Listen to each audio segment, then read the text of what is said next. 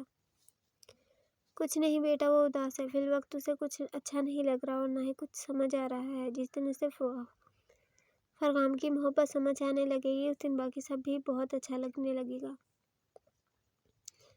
بوا بھابھی اتنی اداس اچھی نہیں لگتی، وہ منہ بچور گئی۔ واقعی وہ اداس اچھی نہیں لگتی، لیکن تم فکر نہیں کرو اور جا کر مہندی لگوا لو۔ نگین کی یاد دلانے پر اسے اپنے سادہ ہاتھوں کا دھیان بھی آیا۔ ایک ہاتھ تو جل گیا تھا، بس اب ایک ہی ہاتھ تھا جس پر وہ مہندی لگا سکتی تھی۔